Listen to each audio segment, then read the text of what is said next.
Well, look, Don't make no sense. one thing I do think is interesting that Friday did say, right? I mean, I think this is it's beautiful spin. I've had people call me, oh, look at the company man over here caping for Lucian, caping for Lucian. Oh, he's not supporting Drake in his legal battle. He's caping for Lucian. I thought you were, but now you're, Oh, now you you're know, supporting the label. now I'm supporting the label. I've had that, but let's look at this from this perspective, right?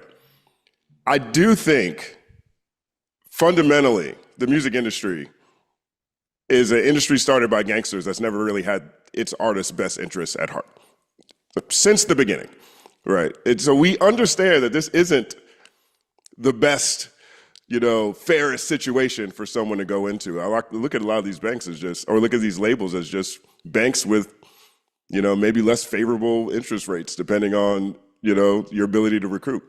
But should this go forward, I doubt this will ever see court.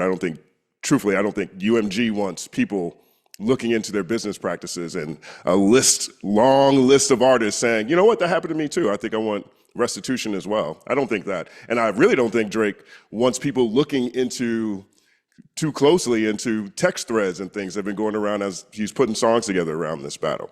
I don't know if discovery works really great for either side of this, but to your point, Friday, right? He is essentially, he is challenging the biggest entity in music. Is there an upside here for the independent artists or for people who do have criticism for the music business, for the music industry, by Drake doing this? An open floor to anybody. Well, Yes. I Go ahead, think Scott. the real winner is going to be Kanye. Because he's the guy who's been saying this whole time, and everyone's been laughing at him about the Lucian thing. To me, I thought of this like, is Drake responding to Kanye? Is this the Like That remix? Is this actually responding to that? Because he's actually going against Lucian, and he's drawing attention to the fact that there's only one, two, three labels. There's only three places you can go. I mean, most people don't know that both sides of the battle, all the money funneled into the same like board members of Universal Music Group. So yeah, I think much like the battle in some ways, we could say saved hip hop, we could say it might be a strike against the terrible monopolistic capitalist hellhole of the music industry where everything goes to two or three companies. So yeah, I think I can't wait. I think Kanye's gonna, I don't know. I would just love to see if Kanye just went off on this and just like took on Drake's side, and like if they got together and did stuff together, and then like, oh, I could just see all sorts of great stuff happening. I agree there, and I want to go get back to a point that Friday said too is that UMG promoting a song that is essentially calling their star artist a PDF, right? And what morality do they have? Like it is a fucked up thing to promote, right? But when has any of the major labels in the music business been some bastion of morality? This is the same thing that I mean, we push Black Death through drug abuse through and with not a care for the world. Remember when Leor was on the Breakfast Club, and Leor is not UMG, but Leor is a big music executive. This is indicative of the whole music industry and particularly how hip hop is treated. And they asked Leor about, well, how do you feel about these kids drugged out and promoting these records? And he said, hey, look, I'm here to sell records. You know what I'm saying? And that's essentially what the music business is. So I they're not gonna draw the line at not like us, like oh, like get it back in blood. Shit, that was cool. Let's push that. Oh man, but not like us because there's no moral compass.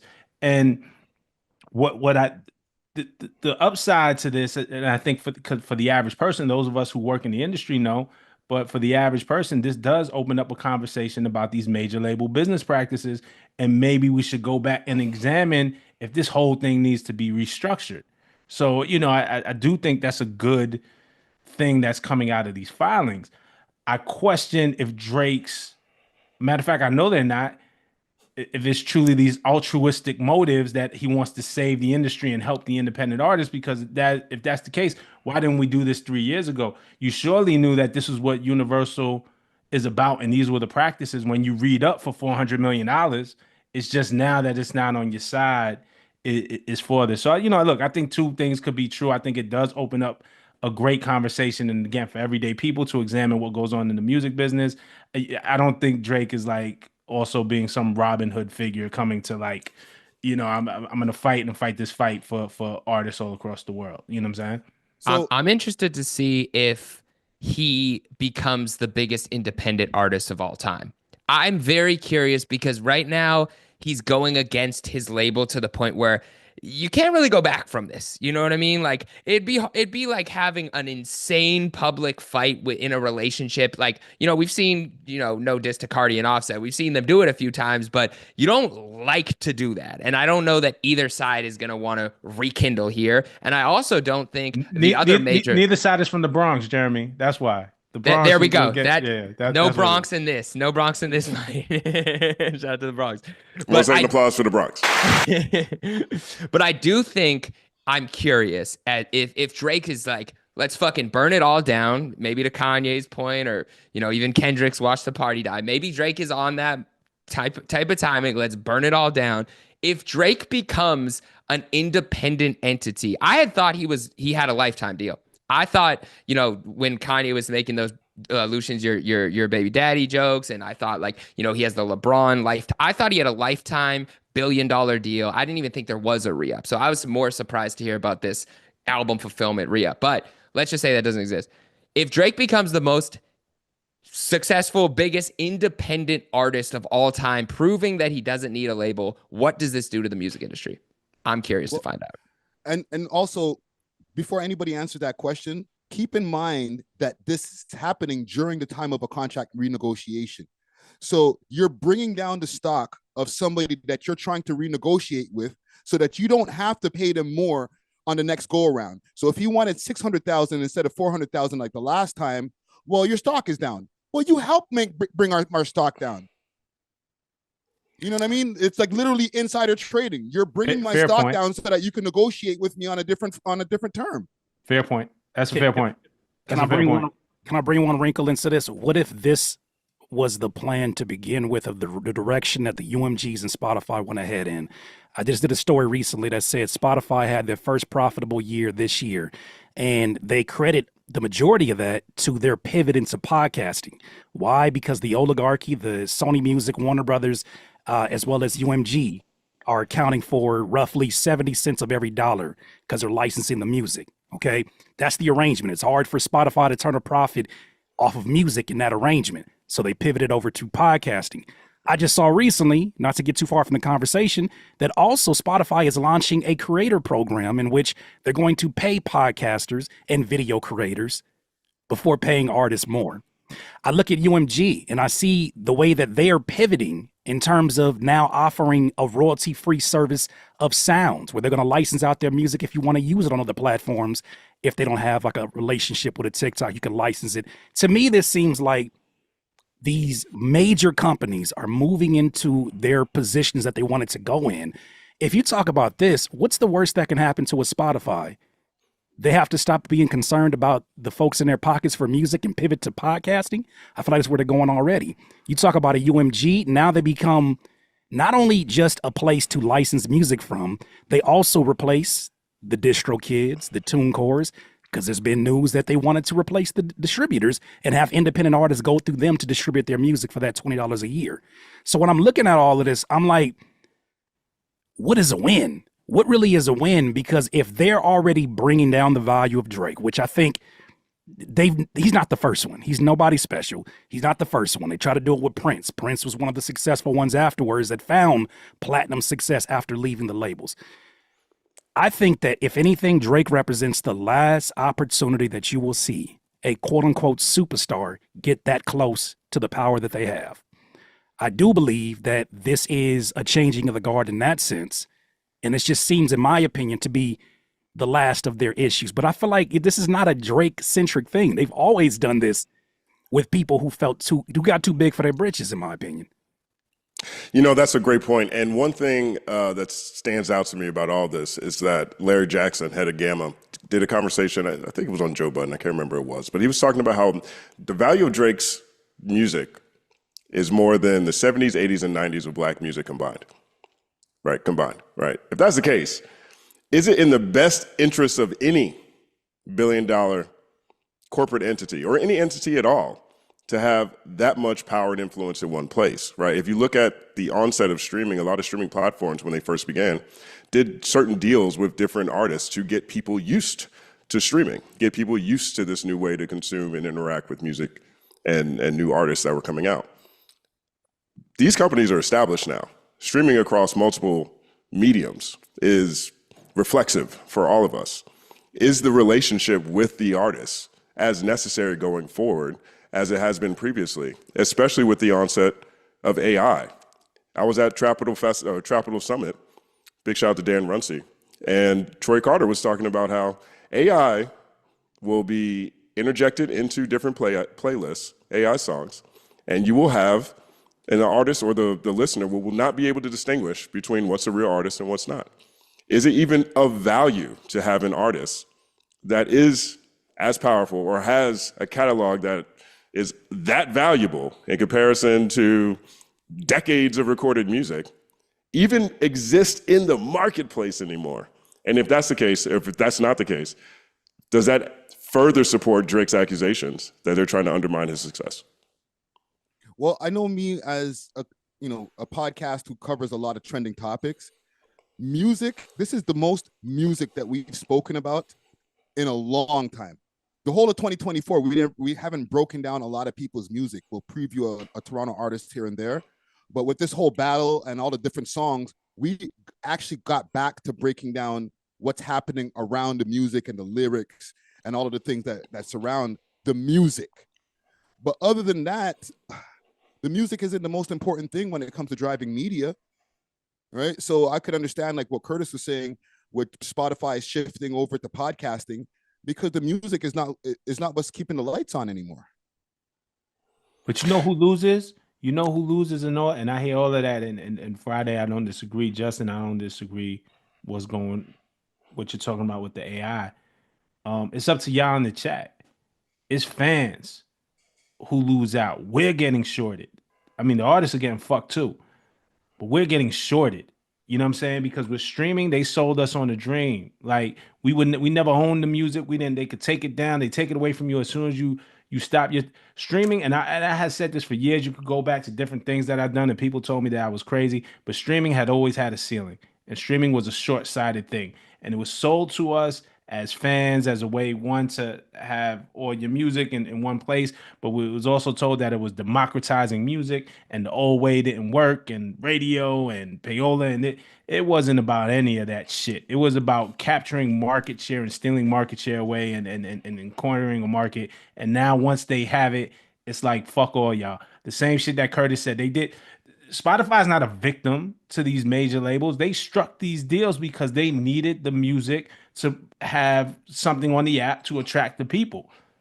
Now they're figuring out the money doesn't make sense. Why? Because there's a cap on how many subscribers you're going to have. We're going to get to a place where everybody who wants to be in the streaming service has it and then subscribe to a streaming service, and new artists are being born every day, and people don't stop streaming catalog. Like, so the pie gets smaller. So there's a ceiling to that. You know what I'm saying? And nobody accounted for that. And so what they're doing is saying, yeah, let's get podcasts, because that's a way that we don't have to pay the labels a piece of our pie, and we can keep a piece for ourselves. We don't have to license it. But the audience is losing out. And we're losing also out. We were sold a fucking dream. With podcasts, people stay on the app longer. Somebody's going to stay on the app longer for a 2-hour podcast, and then they are repeating. They're going to have to repeat that song over and over again to stay on the app longer. So why start pushing people towards music when you could push them towards longer form content?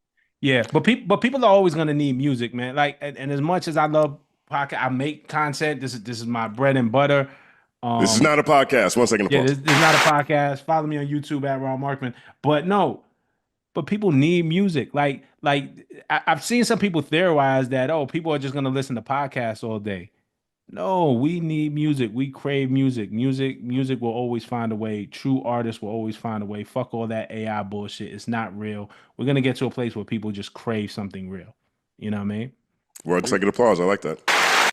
You know, Rob, you had an interesting video today. You know, you were breaking down Drake's petition that he he filed, and you shared that you were approached by a group that was close to OVO. Break down what happened for people who didn't see that clip. Yeah. So yeah, I did a 45-minute video today breaking down the Monday filing, which was the one about against Universal and Spotify.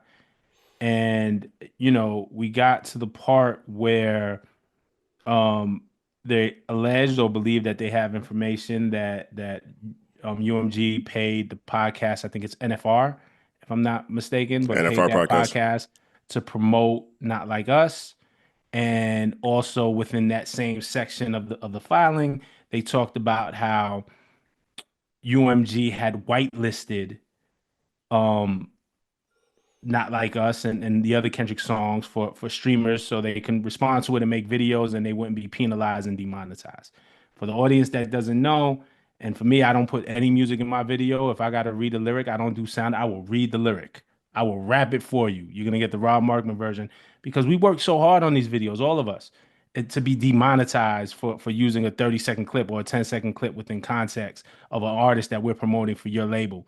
And so so they accuse UMG, and I don't even know that it's illegal that UMG whitelisted Not Like Us to help, increase the popularity and Not Like Us among streamers. And I believe Drake did the same thing. But with that, I shared a story. Well, listen, if we're being fair, both if Kendrick was playing that game, both sides were playing the same game because I was approached by a team that was working with OVO that said that they liked my content. They said that they appreciated how unbiased I was, and I was really striving and trying to call it straight down the middle. And they liked that, but they would love it if I could show the boy some love, if I could swing the thing in his favor a bit. And they didn't offer me any money, so it wasn't a paid thing. They didn't offer, but they offered me information, some access, and offered to and will whitelist all the songs so that way you can use his songs in your stream. So it was really the same game. Ultimately, I denied the offer because my allegiance is to my audience. 1 second applause.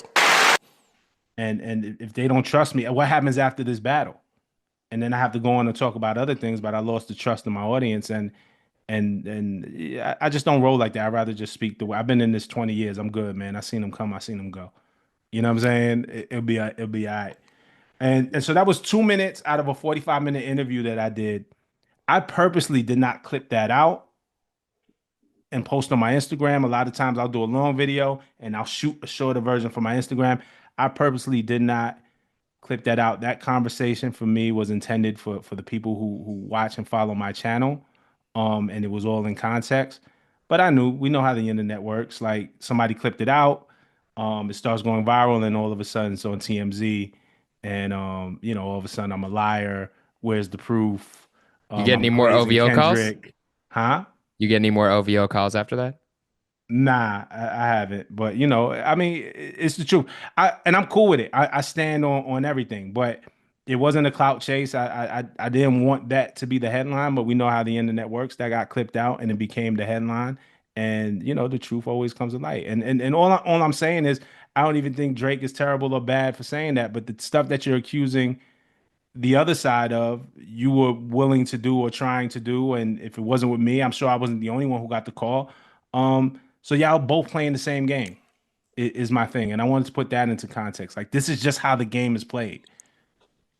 That was my big thing about go ahead, I'm sorry. the hypocrisy. I just think I'm not saying it's right or wrong. It's just don't throw stones in a glass house. Like your story was funny because I was listening to it, and then it made me immediately think of 3 to 4 other people, both on YouTube, Twitter, and in the podcast space, that took that offer. Right, like it's a clear offer taking where maybe their opinion. Who's it make you think of? I'm sorry, did you say that? I missed it. No, I didn't say names. I didn't say names. But Put a name on the bullet, man. Nice try, Justin. There were some what people. was the name again? Repeat I'll it. let the chat decide who I'm talking about. But there's some people who I'm like, they didn't have that opinion beforehand, and then midway through this battle, they kind of fully shifted to like full Team Drake. And there's people that are still like OVOs, and I'm not talking about a Friday who like is in Toronto, like cool with Drake. Like that's different. Like there's people that have completely shifted perception.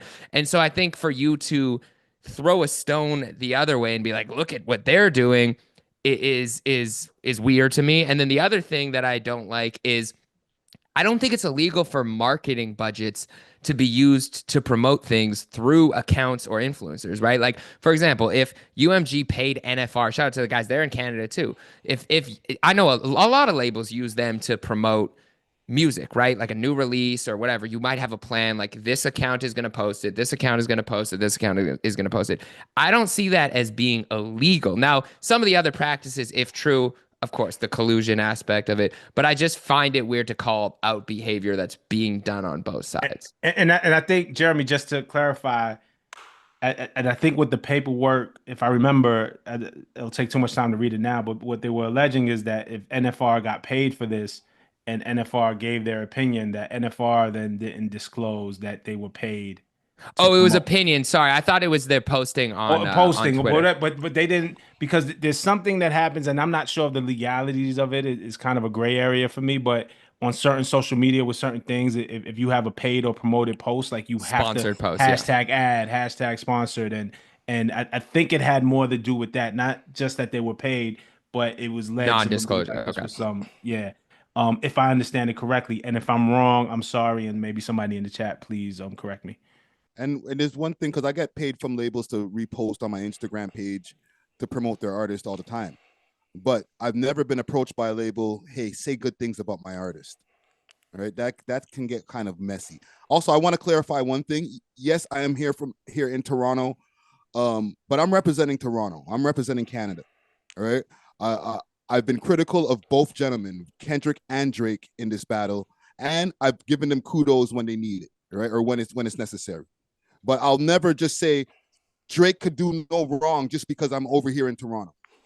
That's just not a thing. 1 second applause.